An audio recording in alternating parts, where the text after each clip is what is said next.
She left him crying beside a refuse heap, a baby she swore she never wanted. Now, he's the boy the world can't stop talking about, brilliant, kind, and full of light. But life has a cruel twist, because the woman who once threw him away is now the one begging him for water. She doesn't know he's her son. He doesn't know she's his mother. When the truth finally comes out, someone's heart will break.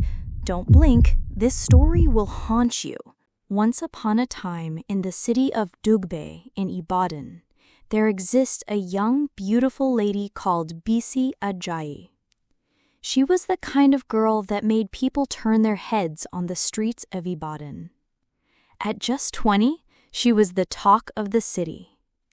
Her skin glowed like oiled bronze, her smile could melt a man's resolve, and her laughter was the kind that made women nervous. She was the girl everyone whispered about, the angel of Dugbe hotels, as commercial taxi drivers fondly called her. Bisi believed life was meant for enjoyment, and she was determined to squeeze every drop of pleasure out of it. Her parents, Reverend and Pastor Mrs. Ajayi, were strict Pentecostal leaders who had built the fast-growing Light of Zion ministries from scratch. Every Sunday, the church was packed with worshipers from all over Ibadan. To the world, they were a blessed family, admired for their piety. But inside their home, trouble brewed. Their only daughter had chosen a path that clashed violently with their faith. She had slept with every man in the church who had money to offer. Bisi's rebellion had started in secondary school. By the time she was 18, she had been seen in hotel lobbies, escorted by men old enough to be her father. She quickly became addicted to the life of soft beds, night parties, and fast cash. Every man, married or single, wanted a taste of her attention. She would leave in Ubers at night and return in the early hours, smelling of expensive perfumes she did not own. When Pastor Ajayi found out she had been involved with two of his deacons, which caused a public fight between them, both whom are married, the scandal was unbearable. "Leave my house," he roared one Sunday evening, his veins bulging. "From today, I have no daughter." Mama Ajayi wept bitterly, begging her husband to calm down, but he was resolute. Bisi, holding her small red handbag, simply smirked and said, "Don't worry, Daddy, I don't need your house to survive." She left that night without looking back. The girl that once led praise and worship on Sunday mornings had become a shadow that danced under neon lights at Ring Road by night. Bisi quickly adapted to her new life. She bounced from one hotel to another, sleeping with rich men for money. She learned to change her wigs, outfits, and personalities depending on who she was with. Sometimes she was the innocent student, other times the wild city girl. She discovered that the more unavailable she pretended to be, the more men were willing to spend on her. Her closest companions were other young women like her, girls who had left home to chase the city's illusions. They called themselves the weekend queens, because weekends were when the big money came. Fridays were for clubbing in Bodilla, Saturdays for staying in luxurious hotel suites with wealthy men from Lagos who came to Ibadan for secret getaways. Sunday mornings were for sleeping in, while church bells rang in the distance, a sound that reminded Bisi of a life she no longer wanted. With every wad of cash she collected, Bisi's pride grew. She bought iPhones, designer slippers, and wigs imported from Dubai. She even sent occasional money to her mother, who collected it in shame but prayed endlessly for her daughter's repentance. Her father, however, swore never to forgive her until she changed her ways. What Bisi didn't realize was that every pleasure she enjoyed came with a silent cost. She was playing a dangerous game with her health, her reputation, and her destiny. Older women in the city whispered that no girl could dance with fire forever without getting burned. The city was sweet, and she was drunk on its promises. Little did BC know that life was about to teach her a bitter lesson that no nightclub or sugar daddy could save her from. One humid evening, BC felt a sharp pain in her lower abdomen. At first, she ignored it, assuming it was a minor stomach upset. But when the pain persisted for 2 weeks, she reluctantly went to the University College Hospital, UCH, to see a doctor. After running several tests, the young female doctor called her into the consulting room. "Miss Ajayi," the doctor began, adjusting her glasses, "you are pregnant." BC sighed, as if she had been told she misplaced a pair of earrings. "Again?" she muttered under her breath. This wasn't her first time, and she already knew what she wanted. "Doctor, please just do the needful. You know what to do. Get it out quickly." The doctor frowned. "BC, I warned you the last time. You had a complication after your 5th abortion. If you try this again, you could lose your womb or your life. This is not a joke." BC rolled her eyes and leaned back in her chair. "A beg, doctor. I'm too young to be a mother. I can't carry this child. A baby will ruin my body. Do your job." But the doctor refused. "No, I won't have your blood on my hands. If you want to destroy yourself, not under my care." BC left angrily after insulting the doctor of lack of expertise, already planning to find another clinic. She had no idea this pregnancy would be the turning point of her life. After visiting 3 other clinics, the message was the same. Abortion could kill her. BC became frustrated and depressed. She locked herself in a hotel room for days, ignoring calls from her friends. For the first time, she felt trapped by the very life she thought was liberating. As her belly grew, the reality sunk in. She had no idea who the father was.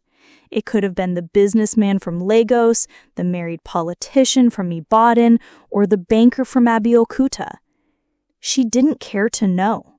What she knew for certain was that she did not want to be a mother. 9 months later, in a small private clinic, BC gave birth to a baby boy.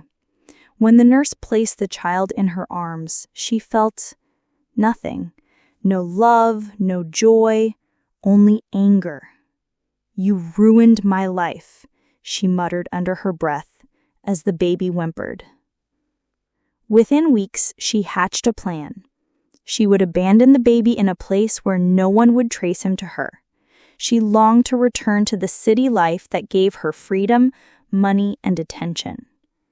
One damp evening, wearing a hoodie and dark glasses, BC carried the baby to a slum in Abeokuta. As stray dogs barked in the distance, she placed the crying child on the ground near a refuse heap and walked away without looking back. The next morning, the people of Itoko, a poor neighborhood in Abeokuta, awoke to the sound of a baby crying.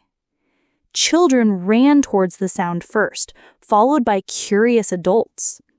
They found a tiny baby wrapped in a faded blanket, ants crawling dangerously close to his tiny fingers.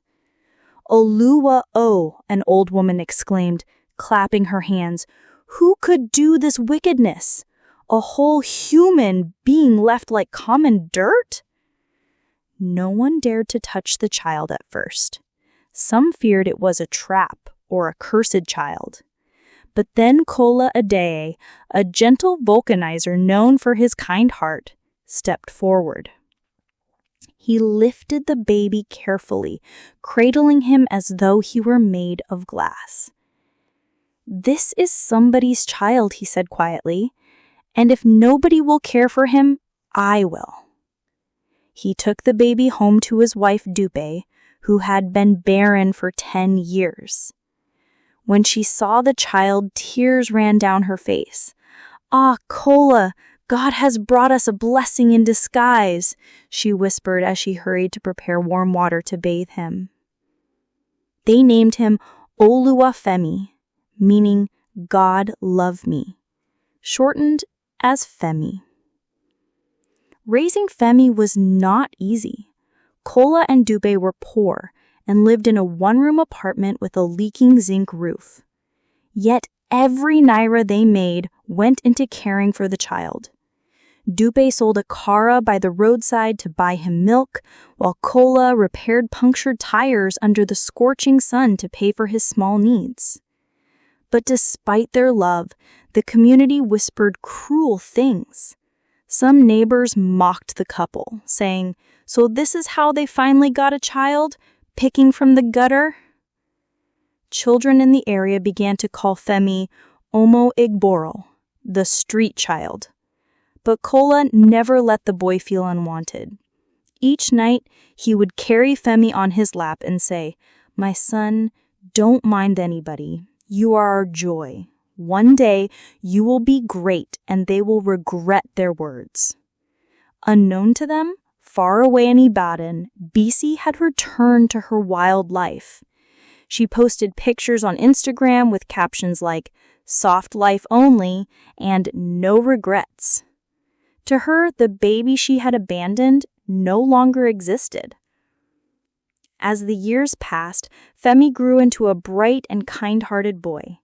He loved to help Dupe fry a kara and always greeted neighbors respectfully.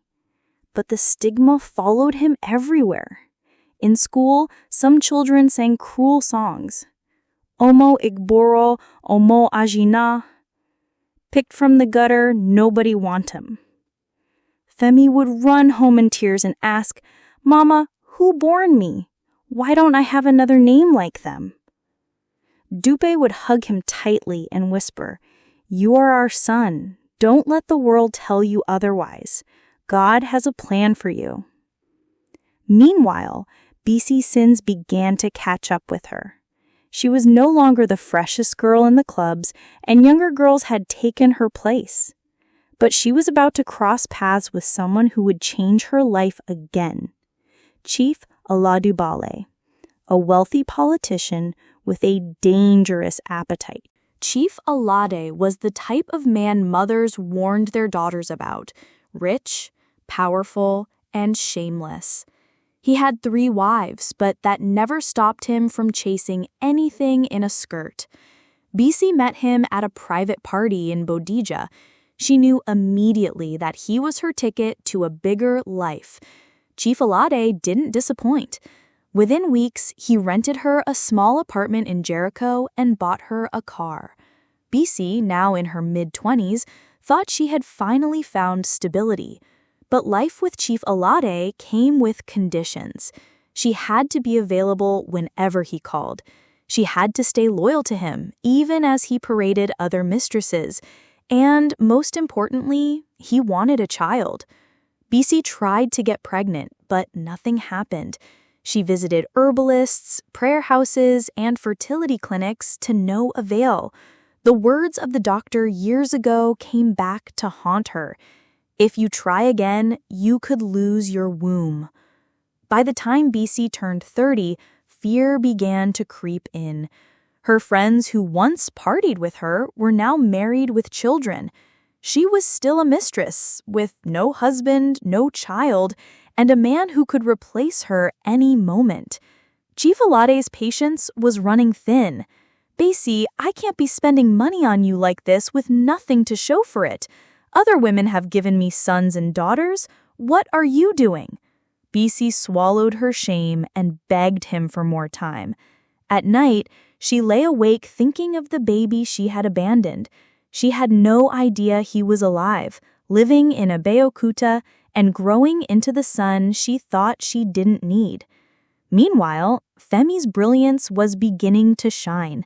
His teachers in primary school noticed his intelligence and encouraged Kola and Dupe to keep him in school despite their poverty.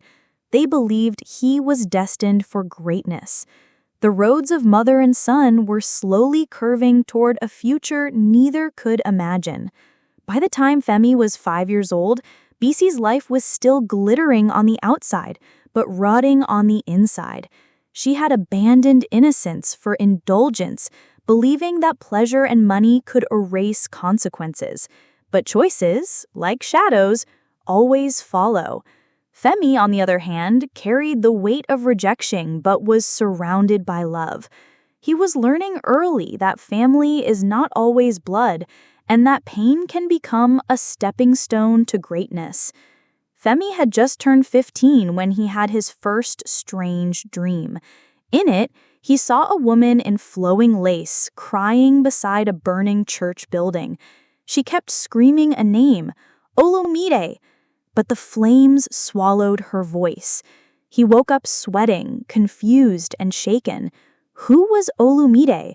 Why did it feel like the woman was calling to him? He tried to brush it off, but the dreams kept coming.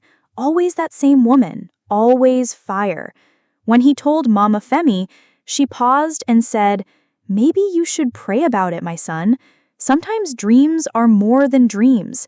Femi nodded, but deep inside, he felt a strange connection he couldn't explain. Meanwhile, he continued excelling at school. His YX scores stunned everyone in his community, and he earned a scholarship to study medicine at a federal university in Ibadan. Kola and Dupe danced and cried the day he received the admission letter. "We told you, you're not a mistake, you're a miracle." But not everyone was happy. 2 boys from his street, Jeje and Plunle, were jealous. "Slum boy Don Day act like Jesus Pekin," Jeje muttered. They began spreading rumors that Femi used juju for his success. One day, he returned home to find his locker smashed and his mattress soaked with urine. Femi sat on the floor and cried silently. Still, he refused to quit. "They can touch my things," he whispered, "but they can't touch my future." Returning to Ibadan for university was strange for Femi. He had no idea his biological mother lived less than 30 minutes away. The city was bigger than he remembered as a baby, full of blinking lights, loud donfo horns, and people who didn't care where you were coming from. Femi quickly made a name for himself in school. He was always the first in class, humble, and willing to help others. The lecturers began to notice him. But while things were looking up academically, emotionally, he felt incomplete. The dreams of the crying woman grew more intense. Once, he saw her kneeling by a river, shouting, "I didn't mean to! Forgive me!" He began to write them down in a journal. Maybe, he thought, God is trying to show me something. One Sunday, while returning from church, he saw a frail woman in a wheelchair begging near a filling station at Challenge. Something about her made his heart beat faster. Her face looked familiar. She was asking for small change, dressed in faded ankara, her cheeks sunken, but her voice was soft. "Omomi, Ejo, help me." Femi paused. His heart skipped. That voice, it pulled something out of him like a hook, but he shook it off and kept walking. He didn't know he had just walked past his biological mother, BC. After years of trying, BC never got pregnant again. Her body had been damaged by the abortions she had proudly undergone in her youth. Doctors confirmed it. Her womb was gone. At 35, she looked 10 years older. The stress, guilt, and long nights of fake joy had carved permanent sadness into her once beautiful face. Chief Alade, the man she had placed all her hopes on, had grown tired of her. "You don't have the spark anymore," he said coldly one day, tossing her a stack of cash. "It's time I faced my family. I've done enough." With that, he blocked her calls and moved on to a younger lady who had twins for him. Depressed and desperate, BC tried to start a small perfume business using her savings. She asked her maid Ronke to help her run it. But Ronke was a scammer. She colluded with a cyber fraudster boyfriend to dupe BC of everything she had. They cleaned out her account and vanished to Togo. Alone, broke, and crippled from a freak accident on Lagos-Ibadan Expressway, BC found herself begging on the streets of the very city where she once ruled the night. Irony had a cruel sense of humor. She told people her name was Mama Tife. She didn't want her real name to resurface. She was now what she once mocked: powerless, dusty, and forgotten. One night, in his school hostel, Femi had another dream. This time, the woman in the lace was crawling in a dark corridor, weeping and holding her stomach. She kept repeating, "Forgive me, my son, please." He woke up sweating. Something wasn't right. For the first time, he decided to do something about the dream. He visited a prayer fellowship in Aboa where a young female prophetess, Sister Bosede, ministered. After listening to him, she looked straight at him and said, "God is showing you your root. That woman is crying because you are the light she rejected, but your light will still shine." Femi blinked, unsure how to respond. "Is she still alive?" he asked. "She is closer than you think," the prophetess replied. "Ask God to open your eyes at the right time." Meanwhile, BC sat on her mat in the open market, her back aching, wondering if death would be easier than this shame. She now used her wheelchair as a shelter against rain. That night, both mother and son slept with tears in their eyes, one regretting, one confused. Back in Abeokuta, word spread that Femi, the slum boy, was now studying medicine in Ibadan. People who once mocked him were now using him as a prayer point. "God, let my children also become successful like Femio," they prayed. But Jeje and Kunle couldn't let it go. They traveled to Ibadan under the pretense of looking for jobs, but had one goal: destroy Femi's reputation. They hacked into his social media account and posted edited photos of him in compromising positions with fake girls. The posts went viral. "Medical student exposed," the blog screamed. Femi was summoned by the disciplinary board. He was devastated. "But I didn't do anything," he cried. Fortunately, one of the IT officers on the panel recognized signs of a digital breach and helped trace the source. Jeje and Kunle were arrested in their cousin's house at Sengo. Their phones were full of more fake content they planned to release. The university exonerated Femi, but the emotional wound lingered. "Why are people so wicked?" he asked Mama Femi over the phone. "Because your light is too bright, and darkness hates light." Weeks later, Femi walked past the same filling station again.